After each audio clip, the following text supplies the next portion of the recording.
जय हिंद दोस्तों। अभिषेक learning platform में आपका स्वागत है। और जिस तरीके से हम लॉ के रिलेटेड कई सारे पॉइंट्स को आपको शॉर्ट से शॉर्ट भाषा में या आसान से आसान भाषा में आपको समझा रहे हैं, उसी क्रम में हम बताने वाले हैं कि बेलेबल ऑफेंस और नॉन बेलेबल ऑफेंस को किस तरीके से हम समझते हैं। तो जब हम बात करें बेलेबल और नॉन बेलेबल ऑफेंस का, तो नॉर्मली मीनिंग तो हमें समझ में आता है। इसको जमानती और गैर जमानती अपराध कहते हैं।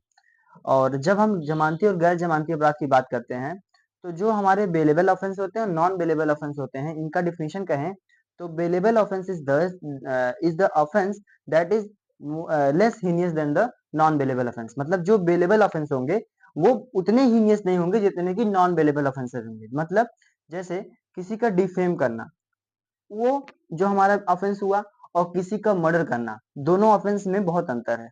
किसी का मर्डर करना ये ज्यादा हीनियस ऑफेंस में आएगा, लेकिन किसी को डिफेम करना comparison to the non comparison to the murder is less than that matter. तो मतलब अगर हम किसी का डिफेम कर रहे हैं, कहीं पब्लिक न्यूसेंस कर रहे हैं, उस कंडीशन में हमें जमानत इजीली मिल सकता है। But in the condition of murder, in the condition of kidnapping, in that condition we cannot found any bail.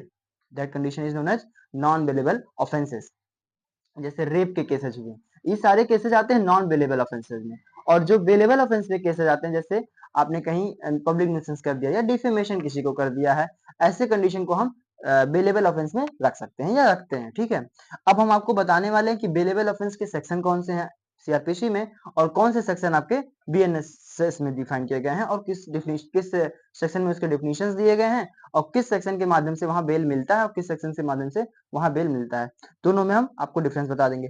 अब नॉन बेलेबल का मतलब ऐसा नहीं कि उसमें आपको जमानत ही नहीं मिलने वाला है, जमानत मिलेगा, लेकिन उसमें जमानत जो मिलेगा वो by the order of court मिलेगा। मतलब without the court order any judgement any bail is not grounded. मतलब कि कोई बेल हमें विदाउट द कोर्ट ऑर्डर नहीं मिलने वाला है। But in the condition of bailable offence, वहां पुलिस के पास इतना राइट होता है कि वो बेल दे देता है आपको, वहां आपको रिलीज कर दिया जाता है कोर्ट से। ठीक है, जेल से। अब आपको बताते हैं कि बेलेबल ऑफेंस का नॉन बेलेबल ऑफेंस के सेक्शन कौन कौन से हैं, किस सेक्शन में क्या डिफाइन किया गया है, ये सब आपको बताने वाले हैं। अगर बात करें हम कि जो बेलेबल ऑफेंस है, इसकी बात करें तो ये हमारा सीआरपीसी के सेक्शन 2A में डिफाइन किया गया है बेलेबल ऑफेंस और नॉन बेलेबल ऑफेंस क्या होता है। कि मतलब अगर बेलेबल ऑफेंस और नॉन बेलेबल ऑफेंस के डिफिनेशन की बात करेंगे तो वो सेक्शन 2A ऑफ सीआरपीसी में डिफाइन किया गया है। वही बात करें अगर बीएनएसएस की, जो भारतीय नागरिक सुरक्षा संहिता में आया है, ये आपका 2023 से आया है, 2024 से लागू कर दिया गया है। वहां पे अगर बात करेंगे तो ये सेक्शन 21C में डिफाइन किया गया है कि बेलेबल ऑफेंस क्या होता है और नॉन बेलेबल ऑफेंस क्या होता है, इनका डिफिनीशन बता दिया गया है।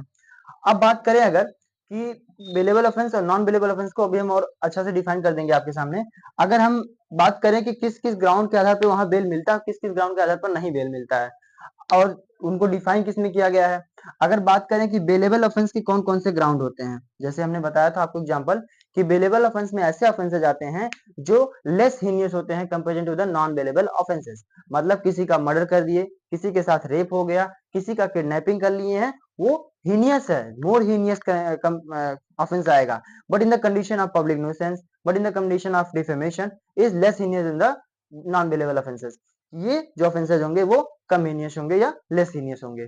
और जो बेलेबल ऑफेंसेज होंगे उनमें क्या होता है कि पुलिस के पास इतना राइट होता है, इतना पावर होता है कि वो आपको बेल दे सकते हैं, वो आपको रिलीज कर सकते हैं फ्रॉम द जेल।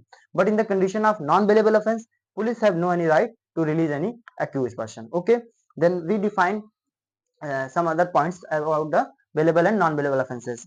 जैसे अगर बात करें कि बेलेबल ऑफेंस की अगर बेल इलिजिबिलिटी देखा जाए, तो जो बेल मिलता है, बेल इलिजिबिलिटी की बात करेंगे तो बेल एक राइट है। जो एक्यूज को अरेस्ट किया जाता है तो उस एक्यूज की एक राइट होती है कि उसको बेल मिले कोर्ट से, उसको अपने पॉइंट रखने के, अपने सबूत अपने फेवर में लाने के लिए उसको पॉइंट